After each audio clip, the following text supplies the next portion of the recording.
마태복음 1장 18절에서 25절로 저는 오늘 예수 그리스도의 나심이라는 제목으로 하나님의 말씀을 전하려고 합니다. 예수 그리스도의 나심. 예수님이 이 땅에 오셨을 때, 그때가 약 1세기라고 저희가 본다면요, 그 1세기 때부터 지금 현재까지 사람들이 계속해서 예수 그리스도에 대해서 의문을 갖고 있는 것이 있습니다. 계속해서 사람들이 끊이지 않고 질문하는 것들이 있습니다.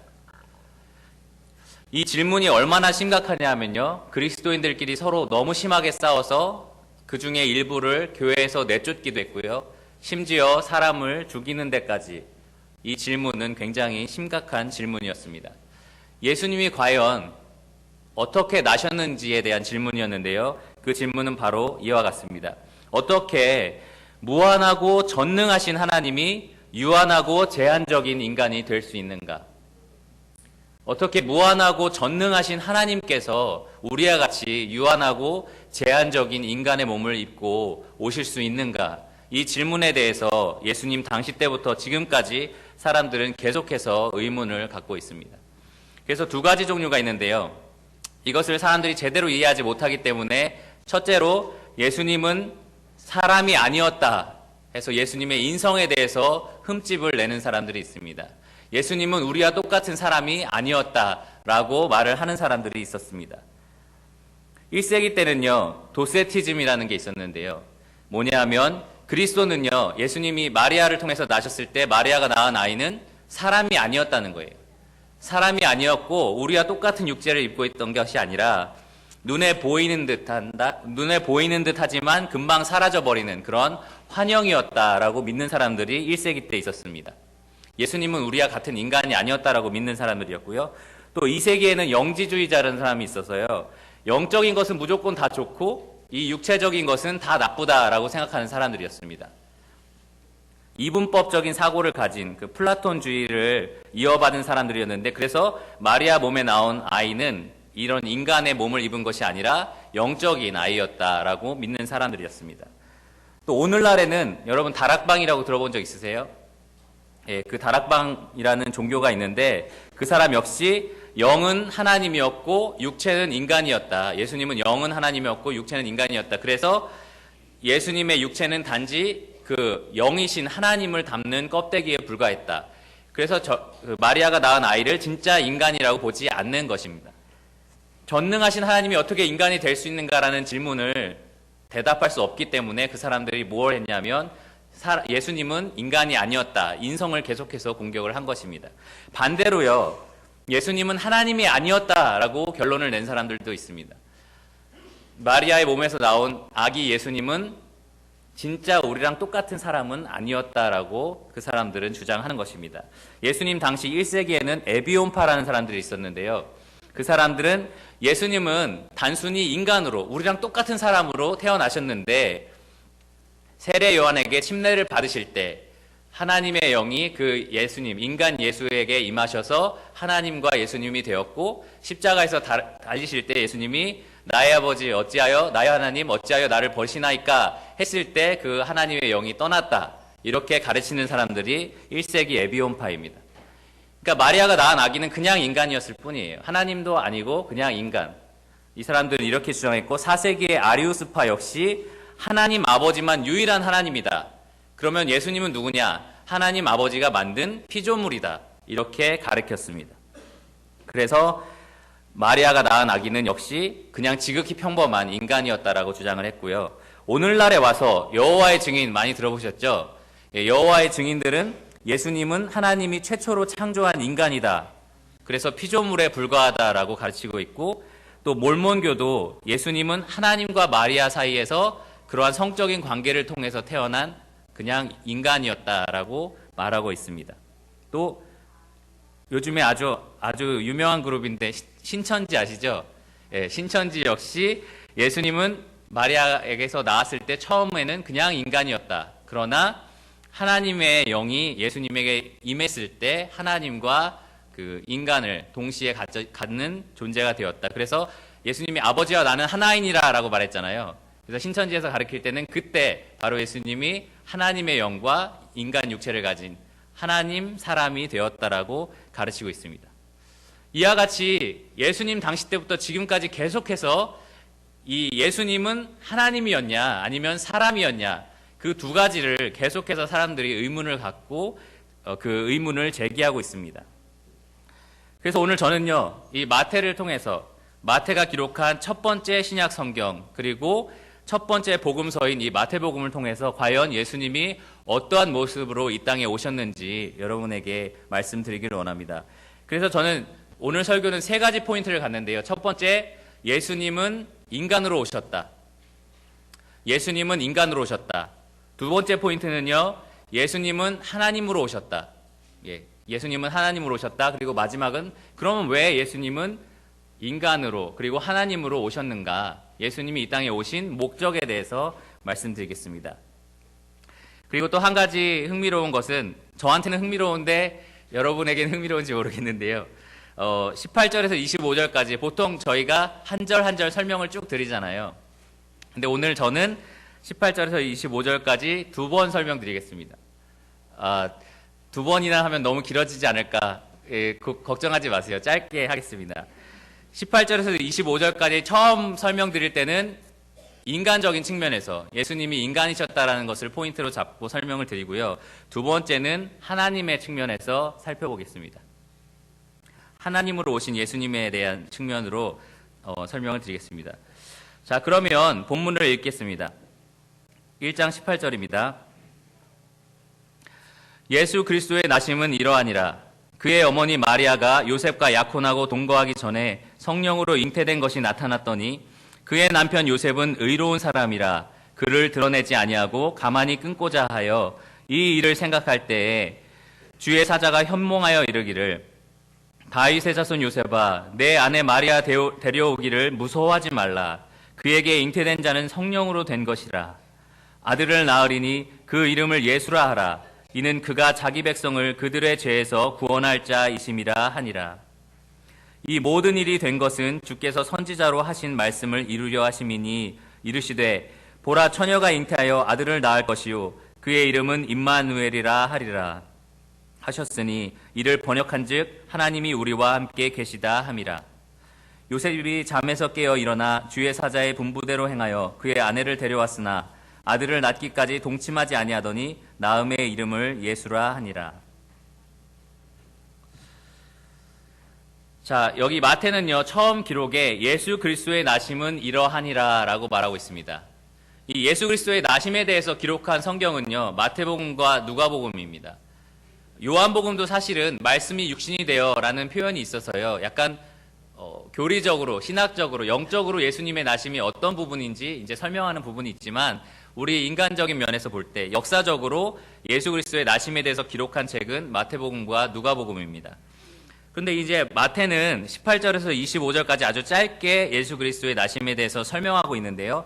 그 처음 시작을 예수 그리스도의 나심은 이러하니라 라고 시작하고 있습니다. 18절부터 25절까지는 예수 그리스도의 나심에 대해서 어떻게 나셨는지 설명하겠다라고 시작을 한 것입니다. 그런데 이 처음에 나오는 예수 그리스도라는 이름 자체가 오늘 제가 말하고자 하는 첫 번째와 두 번째 포인트를 정확하게 이야기를 해줍니다. 이 예수 그리스도라는 이름은요, 여러분 집에 문패들 다 하나 있으시죠? 그런데 제 집에 조정의라고 써있지 조정의 선생님 이렇게 안 써있잖아요. 그쵸? 이 예수 그리스도라는 이름도 이 당시에 만약에 문패가 있었더라면 예수님 집 앞에 예수 그리스도라고 안 써있다는 것입니다. 그냥 예수라는 것이 예수님의 이름이고요. 그리스도는 예수님을 부르는 호칭입니다. 그리스도는 예수님의 이름이 아니에요.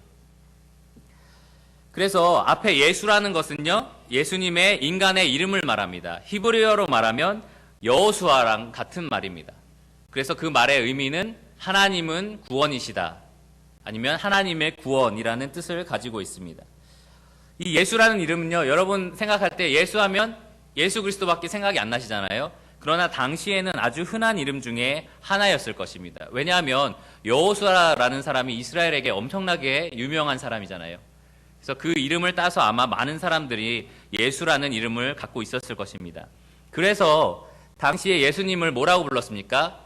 나사렛 예수. 그냥 예수라고 안 부르고요, 지명을 앞에 붙인 거예요.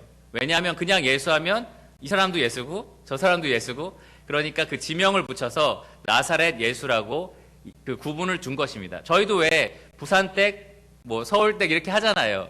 왜냐하면 이름이 헷갈리니까. 그처럼 예수라는 이름도요, 당시에는 굉장히 흔한 이름이었고 아주 평범한 이름 중에 하나였다는 것입니다. 그래서 이 성경에서 예수는요, 성육신 하신, 인간이신 예수님을 가리킬 때 많이 사용됩니다. 또 반면 그리스도라는 이름은요, 아까 말씀드린 것처럼 이름이 아니라 호칭입니다. 그래서 그리스도라는 이름을 히브리어로 보면 메시아라는 뜻인데요. 요한복음 1장 41절에 보면 메시아, 이를 번역하면 곧 그리스도라고 말하고 있습니다. 그래서 메시아와 그리스도가 같은 말인데요. 그 메시아라는 말은 하나님의 기름 부음을 받은 자라는 뜻입니다. 하나님의 기름 부음을 받은 자. 구약시대에 하나님의 기름 부음을 받은 자가 딱 세 부류가 있었는데요. 혹시 기억하시는지 모르겠지만 누구누구가 있었습니까? 예. 감사합니다. 예. 선지자가 있었습니다, 먼저. 선지자.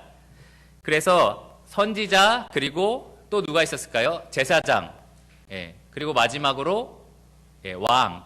예. 선지자, 제사장, 왕이 하나님의 기름 부음을 받았습니다. 선지자는 하나님의 말씀을 백성들에게 대언하는 자로서 하나님의 기름 부음을 받았고요. 그래서 열왕기상에 보면 19장에 엘리사가 기름 붓는 장면이 나옵니다. 또 제사장은요, 하나님과 사람들 사이에서 중보자로서 사람들의 죄를 하나님 앞에 고하는 역할을 하는 걸로 하나님에게 기름 부음을 받았는데요. 레위기 8장에 보면 아론이 그렇게 기름 부음을 받는 것을 보게 됩니다. 또 왕은요, 백성의 리더로서 하나님의 백성들을 하나님 앞에 인도하는 것, 잘 이끌어가는 역할을 하기 위해서 기름 부으심을 받았는데요. 여러분 잘 아시다시피 사무엘상에 보면 16장에 다윗이 기름 부음을 받는 것을 보게 됩니다. 이래서 세 부류의 사람, 선지자, 그리고 대제사장, 그리고 왕, 이렇게 세 부류의 사람이 하나님의 기름 부으심을 받았습니다. 그런데 예수님은요, 이 세 가지를 다 담당하셨습니다. 첫째, 선지자는요, 하나님의 말씀을 대언하러 오는 자인데요. 예수님은 하나님의 말씀을 대언하기 위해 이 땅에 오셨습니다. 그래서 요한복음 14장 24절을 보면 예수님이 내가 하는 말이 아니라 바로 아버지께서 나에게 하신 말씀을 내가 너희에게 한다라고 말씀을 하고 있습니다. 또한 신명기 18장 18절을 보면 이거는 예수님 오시기 1400년 전에 기록된 말씀인데요. 모세에게 하나님이 뭐라고 하셨냐면 내가 그들의 형제 중에서 이스라엘의 자손들 중에서 너와 같은 모세 같은 선지자를 하나를 그들을 위하여 일으키고 내 말을 그 입에 두리니 내가 그에게 명령하는 것을 그가 무리에게 다 말하리라 라는 예언이 되어 있습니다. 모세에게 이스라엘 백성 중에 한 사람을 내가 택하여 내가 하는 말을 다 그 입에 두어서 내 말을 대언하는 자로 삼겠다라고 약속을 하신 것입니다. 1400년 후에 예수님이 이 약속을 이루셨고요. 그래서 예수님이 사람들이 나를 뭐라고 하느냐라고 했을 때 사람들이 선지자라고 하더이다 이렇게 얘기했죠. 근데 거기서 선지자가 그냥 이 선지자 저 선지자 아무 선지자 중에 선지자가 아니라 바로 이 모세에게 약속하신 이 선지자를 말하는 것입니다. 예수님은 바로 선지자로 부르심을 받으셨고요. 두 번째로는 대제사장의 역할을 하기 위해 오셨습니다. 우리 자기 백성의 죄를 하나님 앞에 대언하는 자로서 오셨습니다. 그래서 히브리서 4장 14절 보면 그러므로 우리에게 큰 대제사장이 계시니 누구라고 하고 있냐면 승천하시니 곧 하나님의 아들 예수시라. 그러니까 예수님은요 대제사장의 역할을 하기 위해 오신 메시아였습니다. 마지막으로 왕으로도 오셨는데요. 유대인의 왕, 첫째로는 이스라엘의 왕으로 오셨죠. 근데 자기 땅에 오매 자기 백성이 영접지 아니하더니, 그리고 또 이제 교회의 왕, 하나님의 백성, 하나님의 나라의 왕으로도 오실 것이고 또 이제 온 우주의 왕으로 영원히 다스리실 것입니다. 그래서 왕으로 예수님은 이 땅에 오셨는데요. 이사야 9장 6절에서 7절을 보시면 이건 같이 한번 찾아볼까요? 이사야 9장 6절에서 7절입니다.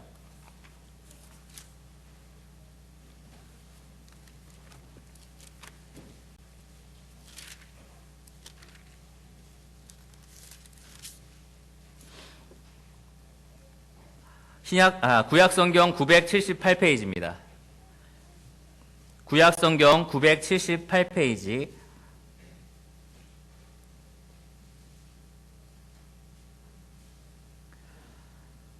이사야서 9장 6절에서 7절입니다.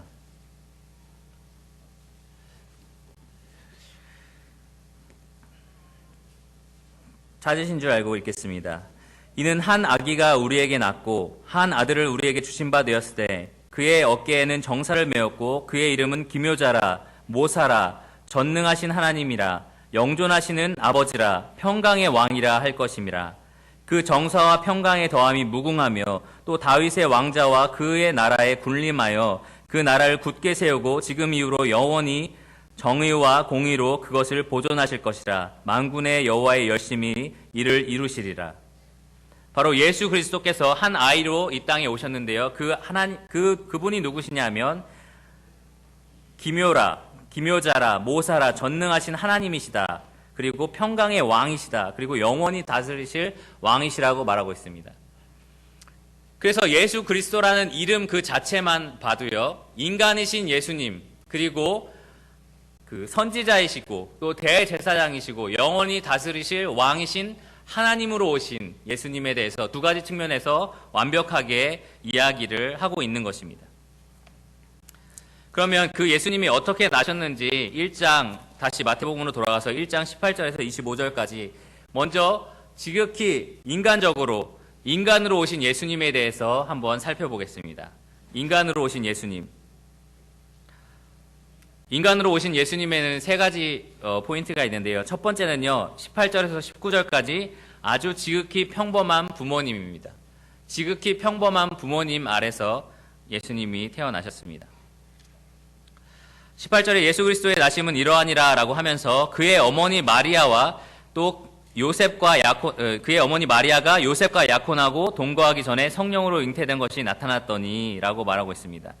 그리고 19절에는 그의 남편 요셉은 의로운 사람이라 그를 드러내지 아니하고 가만히 끊고자 하여 라고 말하고 있습니다. 여기서 어머니 마리아와 그 아버지 요셉에 대해서 설명을 하고 있는데요.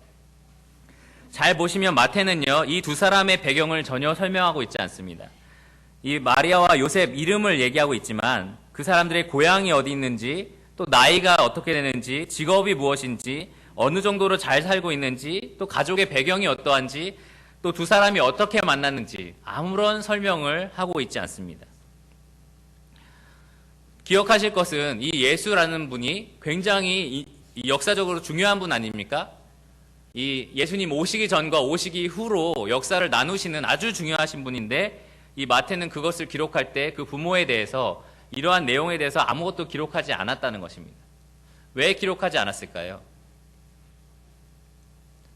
보통 우리가 어떤 대통령이 출마돼도 몇 대 손에 뭐 누구의 아버지가 어디고 고향이 어디며 어느 학교를 나왔고 이런 얘기를 다 하잖아요.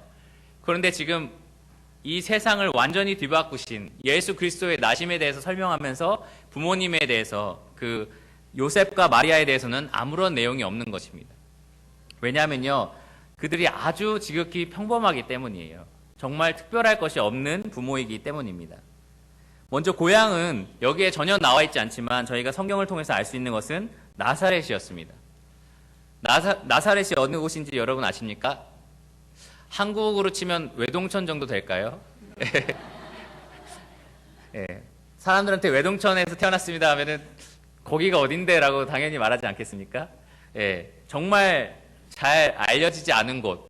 그래서 나다나엘이 뭐라고 했냐면, 나사렛에서 무슨 선한 것이 날 수 있겠느냐. 정말 이름 없는 아주 고향 시골이었습니다. 나이는 어땠을까요? 요셉과 마리아의 나이는 그 당시 사람들이 결혼할 때 보통 나이가 여자는 12살에서 13살. 그래서 지금 저희 교회에서는 뭐 하은이나 뭐 많으면 찬미 정도 되겠죠. 예. 예, 그 정도 나이가 됐고 남자는 그거보다 좀 몇 살 더 위였습니다. 그래서 근데 이거는 굉장히 특별하잖아요. 지금 이 시대에서 그 나이에 결혼한다면 어떻게 저렇게 해? 라고 하겠지만 당시에는 굉장히 평범한 풍습이었고요. 사실 우리나라도 옛날에는 이 나이 때 결혼 많이 하셨잖아요. 저희 외할머니도 17살 때 뭐 첫 아이를 낳으셨다고 얘기하시는 것 같은데, 굉장히 그 당시에는 평범한 일이었습니다. 그리고 직업은 어떨까요?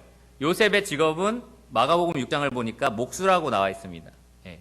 목수도 이 당시에는 굉장히 평범한 직장이었습니다.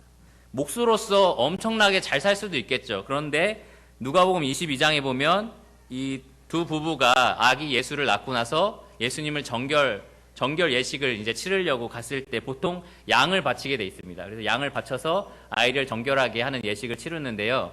이 두 부부는 너무 가난해서 양을 드릴 수 없었고 비둘기를 드리는 장면이 나옵니다. 그러니까 그 율법을 보면 양이 힘에 부치거든 비둘기로 이제 제사를 드리게 돼 있는데요. 이 요셉과 마리아는 그만큼 자기 아이를 위해서 양을 드릴 수 없을 만큼 가난한 사람들이었다라고 알 수 있습니다. 또 가족 배경은 어떨까요?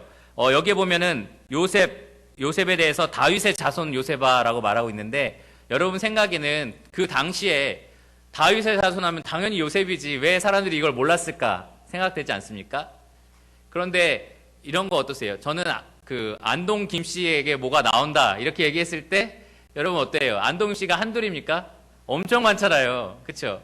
저도 예를 들어서 성훈이의 자식으로 누가 나온다 이런 식으로 예언이 돼 있다. 그러면 당연히 저라고 생각할 수 있겠지만 조씨 중에 누가 나온다 이렇게 얘기하면 아무도 생각하지 못하잖아요. 마찬가지로 다윗의 자손은요. 다윗이 아내가 8명이었고 아들만 19명이었습니다. 그리고 나서 14대가 지난 거예요. 지금 14대가 지난 시간이기 때문에 아주 많은 사람들이 이 당시에 다윗의 자손이었을 것입니다. 그래서 다윗의 자손이라고 해도 인간적인 측면에서는 그렇게 특별한 것이 없는 거예요. 물론 다윗의 자손으로 오신다는 예언을 성취했다는 면에서는 굉장히 특별하지만 당시에 다윗의 자손이 요셉 한 명밖에 없었던 것은 아닙니다. 그래서 이 두 부부는 아기 예수님의 부모였던 마리아와 요셉은요 아주 평범한 부모였다는 것이에요. 근데 이 두 부부에게 아주 특별한 일이 생겼는데요. 그 전에 먼저 두 사람이 그럼 어떻게 만나느냐. 보통 결혼은요, 옛날에는 지금 여기 모친님들, 부친님들 다 이해하시겠지만 두 사람이 연애해서 결혼한 경우가 거의 없어요. 이 당시에도 부모가 서로 상견례를 해가지고, 그래서 신랑 측에서 지참금을 신부에게 줘가지고, 그래가지고 결혼을 하게 되어 있었습니다. 그래서 약속을 하고 나서 1년 후에 보통 이 두 부부가 직접적으로 만나서 결혼을 하게 돼 있는데요. 지참금을 주는 이유는 신부 측에서 결혼을 준비할 때 도움이 되라고 하는 측면도 있고요. 또 한 가지는 신랑이 신부를 보고 나서 이 사람하고는 도저히 결혼 못하겠다 이런 생각이 들 수 있잖아요. 그럴 때 자기가 준 돈이 있으니까 그런 보험금 그러한 개념으로 주는 그 지참금 제도가 있었다고 합니다. 그런데 이 약혼 자체가 굉장히 큰 효력이 있어서 거의 결혼하고 같아서요. 만약에 그 신랑이 마음에 안 들어서 이 약혼을 깨야겠다라고 한다면 정식적인 이혼의 절차를 밟아서 깨야 했다라고 하고 있습니다. 그래서 아마 마리아와 요셉도 그렇게 결혼을 한 것 같고요. 그래서 요셉이 나중에 마리아가 잉태한 것을 보고 이 관계를 끊기 위해서 그러한 과정을 거쳐야 됐다라고 생각합니다. 근데 아까 말씀드린 것처럼 여기 한 가지 문제가 생겼는데요. 바로 그 마리아가 잉태한 거예요. 마리아가 지금 임신을 한 것입니다. 이 당시에는 간음죄에 대해서 굉장히 크게 처벌을 했습니다. 그래서 간음죄가 밝혀지면은 사실 그 돌로 쳐서 죽이는 것이 이 당시의 법이었어요. 물론 신약 시대에 와서는 무조건 간음하면 돌로 친다 이렇지는 않았지만 그래도 만약에 원한다면 그 법을 적용해서 돌로 쳐서 간음한 상대방을 죽일 수 있었습니다. 그런데 이 아이가 지금 마태는 18절에 성령으로 잉태된 것이라고 말하고 있습니다. 그리고 마리아도 자신 스스로가 이것을 잘 알고 있었을 거예요. 누가복음 말씀에 보면요. 그 천사에게 마리아가 나는 남자를 알지 못합니다라고 말을 하는 걸 보게 돼요. 그리고 마리아는요, 그렇게 했을 때 천사가 그러나 너가 아들을 낳을 것이다. 성령님께서 너를 통해서 아들을 낳을 것이다 라고 말을 했고요. 마리아가 그러면 주의 뜻대로 이루어지이다 라고 고백을 하고 나서 그의 친척인 엘리사벳에게 갑니다. 엘리사벳이 누구의 어머니죠? 세례 요한의 어머니. 그 엘리사벳이 유대 지역에 있었는데 그 지역으로 3개월 정도 가 있다가요. 거기에서 3개월 정도 머무르고 다시 이 요셉이 있었던 나사렛으로 돌아옵니다. 그래서 요셉의 입장에서 한번 보세요. 마리아가 갑자기 유대 지역으로 갔다가 3개월 만에 돌아왔는데 임신 3개월로 나타난 겁니다. 예, 그래서 요셉의 입장에서 보면 이거는 정말 가늠밖에 생각할 수 없는 거예요. 어디 가서 지금 다른 지역에서 갔다 왔는데 임신 3개월이 됐다는 것입니다. 그래서 요셉이 이것을 알고서 요셉이 할 수 있는 두 가지가 있었는데, 하나는 조용히 이혼하든지 아니면 이것이 간음죄라는 것을 밝혀내서 마리아를 법적으로 처벌하든지, 그래서 그것이 심할 경우는 돌로 쳐서 마리아를 죽일 수도 있었습니다. 그런데 이 19절을 보면 요셉은 의로운 사람이라 그것을 드러내지 않고 조용히 이혼으로 해결하려고 하고 있었다고 말하고 있습니다. 그래서 인간적인 측면에서 이것을 보면요, 굉장히 평범한 부모님이고요, 굉장히 평범한 절차였어요. 이러한 일이 일어났을 때는 그냥 이렇게 해결하는 것이 보통이었습니다. 그래서 아주 평범한 부모 밑에서 이제 예수님이 태어나셨다는 것을 말씀드리고요. 두 번째는 아주 지극히 평범한 꿈입니다. 20절에서 23절까지인데요. 지극히 평범한 꿈입니다. 자, 이 일을 이제 요셉이 이혼해야겠다라고 생각할 때에 주의 사자가 현몽하여 이르되, 자, 여기서 현몽하다라고 되어 있는데 흠정역이나 다른 성경에서 보면은 표준 새 번역에서 보면은 천사가 꿈에 나타나라고 말하고 있습니다. 지금 20절과 23절까지, 20절에서 23절까지 이 내용은요, 이 요셉이 꿈꾼 내용을 말하고 있어요. 꿈에서 천사가 나와서 말해준 내용을 말하고 있는데요. 사실 내용이 굉장히 중요하고 아주 꼭 알아야 되는 아주 중요한 내용입니다. 그런데 이 20절을 시작하는 걸 생각해 보세요. 주의 사자가 꿈에 나타나. 이거는 꿈입니다. 그렇죠? 우리가 이거를 부인할 수는 없어요. 이거는 꿈입니다. 여러분 꿈꾼 적 없으세요? 천사 나온 꿈꾼 적 없으십니까? 저는 그 유치원 때 자다가 꿈을 꿨는데 천사가 나타나서 1층에 그 과자 가게가 생길 것이다 라는 꿈을 꿨어요. 근데 제가 그때 잠깐 그 꿈이 너무 생생해서 잠에서 깼는데 그 방 안에 빛이 환하게 한번 비춘 거예요.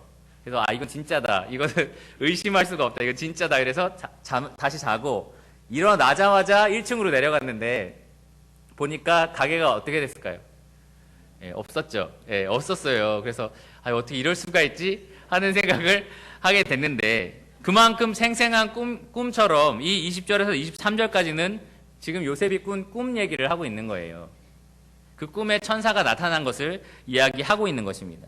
정말 새롭지 않은 거예요. 그러니까 인간적인 측면에서 봤을 때 요셉은 지금 잠이 들었고 거기서 천사가 나왔고 그리고 잘 자고 잘 일어난 것입니다. 요셉이 잠에서 깼을 때 요셉의 발밑에 천사의 깃털이 떨어져 있거나, 아니면 집에 환하게 빛이 한번 비추거나, 저처럼요, 아니면 벽에 천사가 말했던 내용이 글씨로 써 있거나, 이러한 특별한 현상은 아무것도 없었습니다. 요셉은 잘 잤고 잘 일어났고 그냥 천사가 나와서 자기에게 어떤 말을 해주는 꿈을 꾼 것뿐입니다. 그래서 20절과 23절을 보면 아주 지극히 평범한 꿈을 요셉이 꾸었고요. 그 꿈을 통해서 마리아와 이혼하지 않기로 결심을 하고 마리아랑 결혼을 하게 되었습니다. 왜냐하면 천사가 무슨 말을 해줬냐면 20절에는 아내 마리아를 데리고 오는 것을 무서워하지 말라고 했고요. 20절 또 마리아의 뱃속에 성령으로 잉태되었다라고 얘기를 해줬고, 21절에는 아들을 낳을 것이라고 얘기했고요. 21절에 또 그 이름을 예수라고 말하라고 했고, 또 22절과 23절은 이 아이가 예언되어서 태어났다라고 얘기를 하고 있습니다. 그래서 요셉은 그 꿈 내용을 기억하고 그거대로 그냥 순종한 것뿐입니다. 자, 세 번째로는요, 24절에서 25절까지 아주 지극히 평범한 출생에 대해서 말씀을 드리겠습니다. 요셉은 그 꿈에서 꾼 천사의 말을 잘 기억하고요, 그 꿈에 순종하였습니다. 그 말에 순종했습니다. 그래서 24절을 보면 요셉이 잠에서 깨어났고요, 일어나서 주의 사자의 분부대로 그 꿈에서 본 천사의 말대로 행했는데요. 첫째로는 그의 아내를 데려오는 것을 두려워하지 말라라고 했죠. 그래서 그의 아내를 데려왔고요. 그 다음에 아들을 낳을 것이라고 말을 했죠. 그래서 아들을 낳았고요. 그 다음에 그 아들의 이름을 예수라고 하라고 했는데 그 아들의 이름을 예수라고 하였다고 25절 마지막에 나오고 있습니다. 자, 그런데 한 가지 흥미로운 게 있어요. 그 예수님은 기묘자와 모사와 전능자라고 했고 다윗의 왕자를 영원히 보존하고 정의와 공의로 다스리실 왕이라고 아까 말씀을 드렸는데 그 왕에 대해서 마태가 기록할 때 그 탄생에 대해서 어떻게 묘사하고 있는지 보십시오. 25절에 보시면요. 나음에라고 말하고 있습니다. 나음에. 여러분 지금 평안이가 있는데 한결이가 어떻게 나왔어? 라고 하면 뭐라고 하겠어요? 아, 얘가 어떻게 진통이 어떻게 왔었는데 애가 나오는 게 보이니까 머리가 이렇게 나오는 게 보였고 아이가 처음에 나왔을 때 어떻게 생겼었고 뭐 팔을 이렇게 움직였는데 하여튼 지극히 평범한 가정에 태어난 아이도 너무나 자세하게 디테일하게 특별하게 설명하고 있지 않습니까? 지금 이 마태가 우리가 매일매일 산부인과에서 태어나는 어떤 이름 모를 어떤 아기의 태어남에 대해서 얘기하고 있는 게 아닌데 정말 이 땅을 다스리실 왕으로 오신 예수님에 대해서 설명하고 있는데 25절에 보면 나음에라는 한자로 예수님의 탄생을 기록하고 있습니다. 나음에. 어떻게 이렇게 간단하게 예수님의 나심에 대해서 말할 수 있을까요? 그래서 누가복음을 살펴봤어요. 누가복음에는 과연 어떻게 말하고 있는가? 누가복음을 보니까 나라고 말하고 있습니다. 첫 아들을 나. 네, 두자예요. 그래서 더 특별하지 않죠. 왜 이렇게 짧게 나음에 혹은 나라고 짧게 표현되어 있을까요? 예수님이 어떤 모습으로 어떻게 태어나셨는지 이렇게 자세히 설명이 안 돼 있을까요? 왜냐하면 여러분의 아이를 낳은 것처럼 똑같이 예수님이 그냥 아이로 나오셨기 때문이에요. 특별할 것 없는 아이로 평범하게 나오셨기 때문입니다. 예수님이 이 땅에 오셨을 때요, 아이로 나오셨을 때 그 얼굴의 광채가 세상을 비추지 않으셨습니다. 그냥 똑같은 아이로 태어나신 거예요. 많은 찬송가가 좀 잘못돼 있죠. 근데 또 예수님이 이 땅에 태어나셨을 때 아주 고요하게 태어나지 않으셨습니다. 고요한 밤이 아니었습니다. 생각해 보세요. 산모가 적절한 산부인과 조치 없이 그냥 아이를 낳는다고 한번 생각해 보십시오. 침대도 없었고 고통을 줄여줄 약도 없었고 도와주는 간호사도 없었습니다. 그냥 마구간 바닥에서 아이를 낳는다고 생각해 보십시오. 그 옛날 시대에 아무런 도움 없이 얼마나 고통스럽겠어요. 얼마나 소리를 냈겠습니까? 얼마나 혼란스러웠겠습니까? 그리고 거기 마구간에 있던 가축들을 생각해 보세요. 그 아이 낳는 그 혼란스러움을 보면서 아기 예수가 나오신데 조용히 해야지 이렇게 했을까요?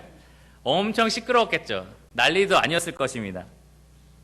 절대로 고요한 밤이 아니었습니다.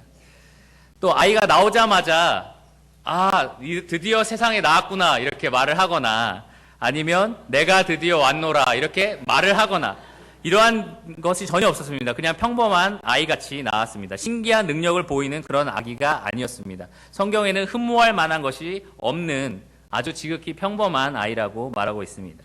또 많은 성화에 나오는 것처럼 날 때부터 티셔츠를 입고 나오거나 아니면은 어떤 옷을 두르고 나오지 않으셨습니다.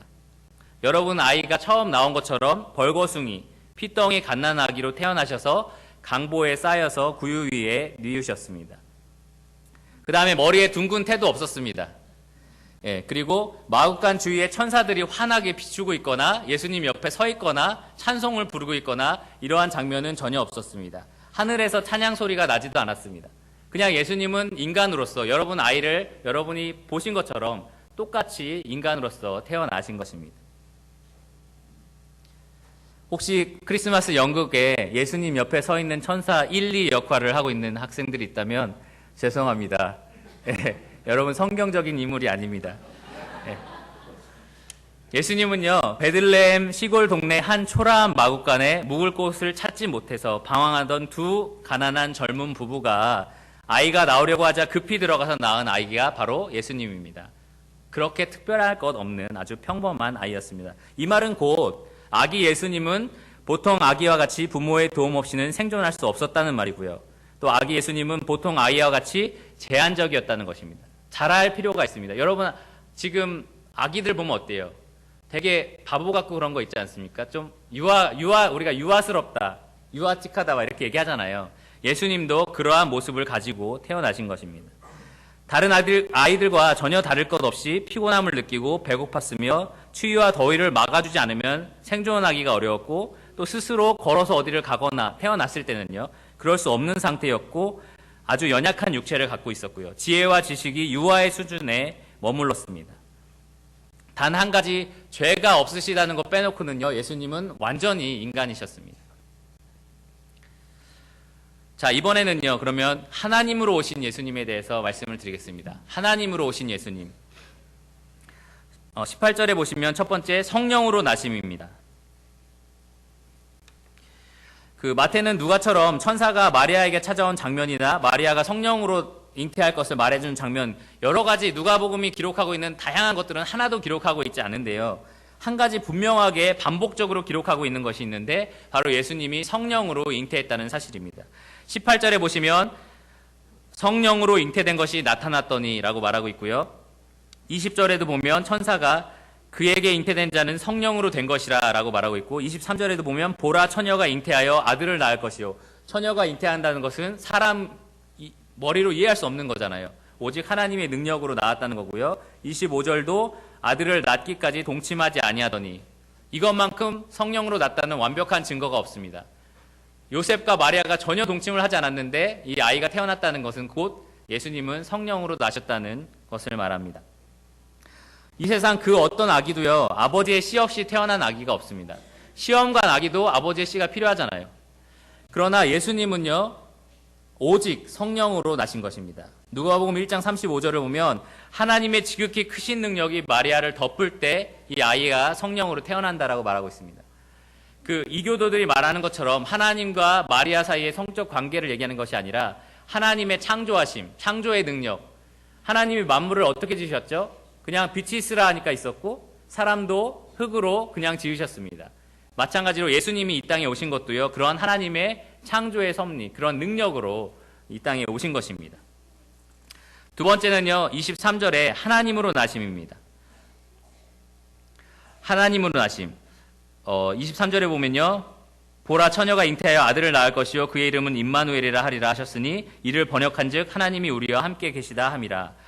마태는요, 앞에 18절, 19절, 그리고 24절, 25절은 아주 간략하게 역사적인 걸 얘기했고, 이 말씀의 핵심인 것은 20절에서 23절, 바로 천사가 요셉에게 해준 말씀입니다. 그것이 아주 중요하기 때문에 이 전체 본문의 한 반을 차지하도록 얘기를 하고 있고요. 가장 중간에 핵심적으로 얘기하고 있는데, 천사가 말한 내용의 핵심은요, 예수님이 성령으로 나셨다는 것과 또 그것이 이미 예언되었다는 것인데요. 이사야서 7장 14절에 예언된 내용입니다. 사실 시간이 없는 관계로 다 살펴보진 않겠지만 한마디로 말씀드리면 예수님께서 이 땅에 태어나실 것인데 그 이름을 임마누엘, 그 뜻이 무엇이냐면 하나님이 우리와 함께 계시다라는 것입니다. 즉 예수님은 하나님으로서 이 땅에 오셨다라고 분명하게 말씀되어 있고 이것이 730여 년 전에 이미 예언되었다는 것입니다. 선지자 이사야를 통해서. 그래서 마태는요, 이 1장을 시작으로 계속해서 예수님이 하나님이신 것을 이 말씀을 통해서 증거하고 있는데요. 7장에 보면 예수님이 하신 말씀, 산상수훈을 마치고 내려왔을 때 사람들이 이것이 정말 사람이 가르치는 것이 아니라 하나님의 권위를 갖고 있는 가르침이라고 했고, 예수님이 하신 일에 대해서는 9장 8절에 하나님의 권능으로 이 일을 하고 계신다라고 말을 하고 있습니다. 8장 29절에 보면 귀신들이 예수님께 나와서 하나님의 아들이여라고 고백을 하고요. 또 14장 33절에 보면 제자들이 예수님께 나와서 엎드려서 진실로 하나님의 아들이로소이다 고백을 하고, 예수님도 스스로 잡히셨을 때 네가 정말 하나님의 아들이냐라고 말했을 때 네가 말하였다라고 말씀하시면서 본인이 하나님의 아들이라고 말씀을 하셨습니다. 또 예수님 십자가에 돌아가셨을 때도 백부장이 뭐라고 했습니까? 이는 진실로 하나님의 아들이었다라고 고백을 하고 있습니다. 그래서 예수님은 하나님으로서 이 땅에 나셨습니다. 자, 그래서 예수님은 지극히 평범한 인간으로 오셨고 예수님은 또 동시에 하나님으로 오셨다라고 말씀드렸는데요. 그러면 마지막 세 번째 포인트인데요. 그러면 왜 그 하나님께서 인간의 모습으로 오셔야만 했는가? 그 목적에 대해서 21절에 천사는 이렇게 말하고 있습니다. 아들을 낳으리니 이름을 예수라 하라. 이는 그가 자기 백성을 그들의 죄에서 구원할 자이심이라 하니라. 그 목적이 무엇이냐면 자기 백성을 저희 죄에서 구원하기 위해서입니다. 요한복음 10장 10절에서 11절에서 예수님은 직접 예수님 입술로 이렇게 말씀하셨습니다. 내가 온 것은 양으로 생명을 얻게 하고 더 풍성히 얻게 하려는 것이라. 예수님이 오신 목적이 예수님의 양들, 예수님의 양에게 생명을 주시기 위해서다. 그래서 나는 선한 목자라. 선한 목자는 양들을 위하여 목숨을 버리노라 라고 말하고 있습니다. 아까 1세기부터 지금까지 계속해서 사람들이 의문을 갖는 질문이 있다고 말씀드렸죠. 어떻게 무한하고 그리고 전능하신 하나님께서 유한하고 제한적인 인간의 몸을 입으실 수 있는가? 거기에서 파생되는 많은 질문들이 있는데요. 거기에 대한 답을 제가 한번 드리겠습니다. 왜 모든 만물을 말씀 하나로 창조하신 능력을 가지신 하나님이 한 걸음도 자기 힘으로 옮길 수 없는 능력이 없는 어린 아기로 태어나셔야만 했는가? 대답은 뭐라고요? 자기 백성을 저희 죄에서 구하기 위해서. 왜 죽은 자를 살리고 귀신을 내어 쫓는 권세를 가지신 하나님이 부모의 도움 없이는 생명을 빼앗길 수 있는, 그리고 사단의 시험을 받아야만 하는 인간이 되셨는가? 대답은 뭐라고요? 자기 백성을 저희 죄에서 구원하시기 위해서. 또 왜 모든 지각에 뛰어나시고 지혜가 풍성하신, 오늘 예배드린 것처럼 전지하신 기묘자와 모사이신 하나님께서 유아의 낮고 천한 지능과 연약함을 갖고 태어나셨는가? 대답은 자기 양으로 생명을 얻게 하기 위해서입니다. 왜 공의와 정의로 세상을 영원히 심판하실 만왕의 왕이신 그 왕께서 작은 식민지 국가였던 이스라엘의 왕의 공격을 피해서 애굽으로 도망가야 하는 작은 힘없는 아기가 되셨는가? 그 이유는요, 저희가 계속 말씀드리지만 자기 백성을 저희 죄에서 구하기 위해서입니다.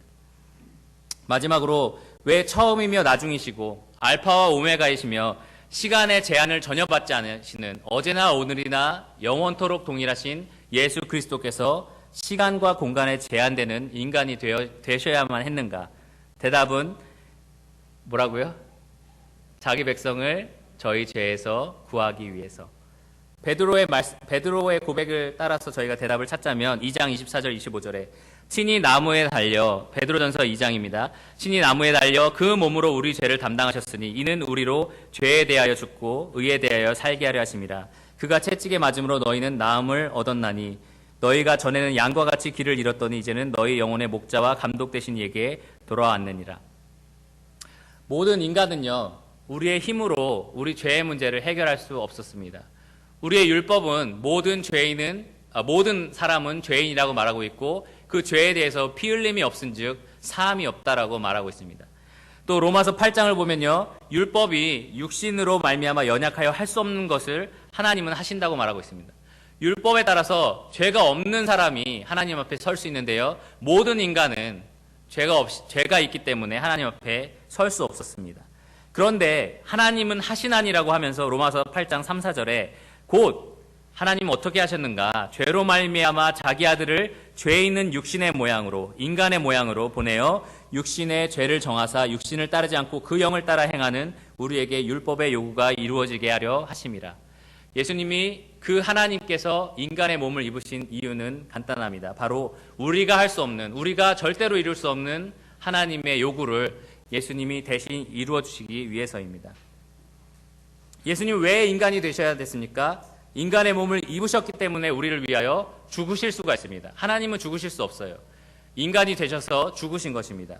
인간이 되셔서 피를 흘리셔서 우리의 죄를 씻으신 것입니다. 인간의 몸을 입으셨기 때문에 또한 우리의 연약함을 완벽하게 이해하십니다. 우리의 연약함을 이해하시는 분이 바로 예수님입니다. 또 인간의 몸을 입으셨기 때문에 우리가 따라야 할 완벽한 본이 생겼습니다. 예수님이 하나님으로만 오셔서 의롭게 사셨다가 가셨다면 우리는 따라갈 수가 없습니다. 하나님을 우리가 어떻게 완벽하게 쫓겠습니까? 그러나 인간의 몸을 입으셔서 완벽한 본이 되셨기 때문에 우리가 예수님을 따라갈 수 있습니다.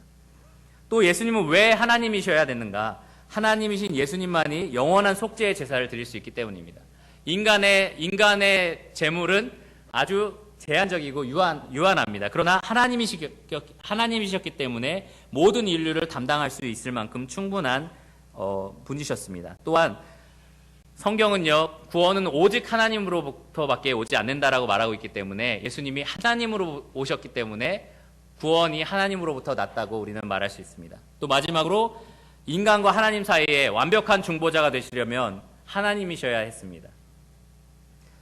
그래서 예수님은요, 인간이면서 동시에 하나님이셔야 됐고요. 예수님이 오신 이유는 뭐라고요? 자기 백성을 저희 죄에서 구원하기 위해서입니다. 바로 여러분과 저의 죄를 저의 죄를 씻어주시기 위해서였습니다. 자, 제가 아까 그 마국간 안에 천사가 없어서 천사 1, 2를 맡고 있는 사람이 있다면 미안하다고 말을 했는데 이 설교의 마무리를 천사가 있었던 곳에 가서 마무리를 해보려고 합니다. 누가복음 2장인데요. 한번 살펴볼까요? 누가복음 2장입니다. 예수님 태어나셨을 때 그 마국간 안에는 천사가 없었지만 마국간 밖에는 천사가 있었습니다. 누가복음 2장 신약성경 89페이지 2장 8절에서 14절입니다.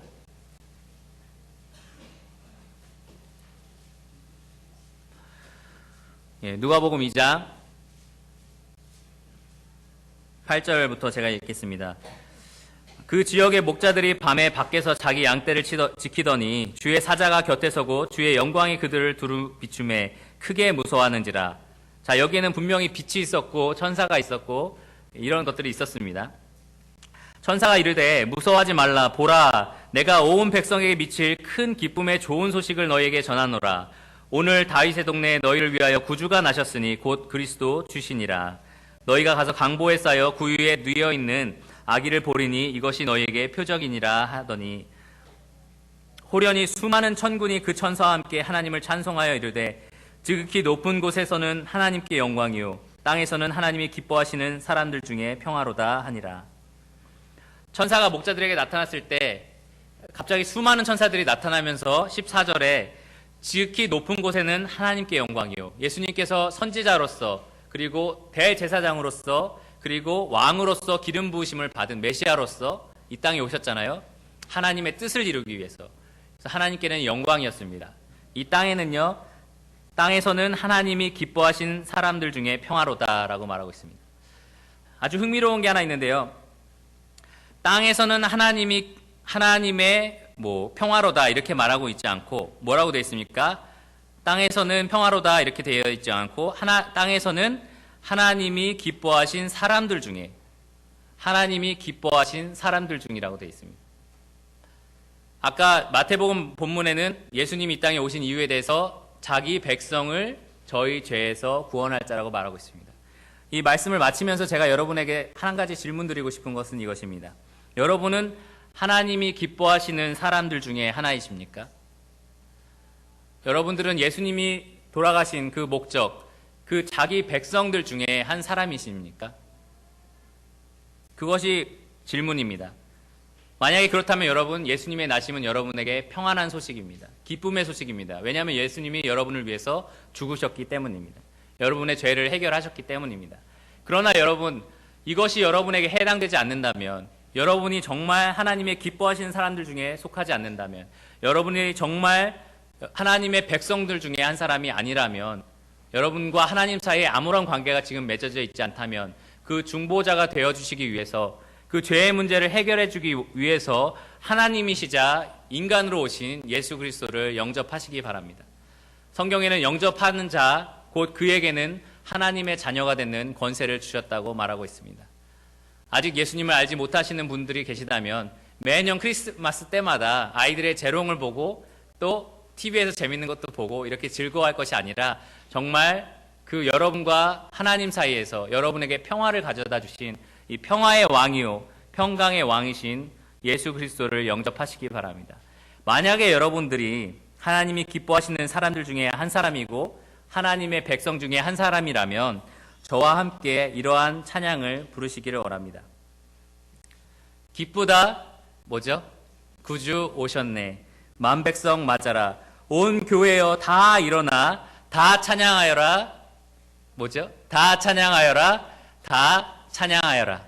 네, 기도하고 말씀을 마치도록 하겠습니다.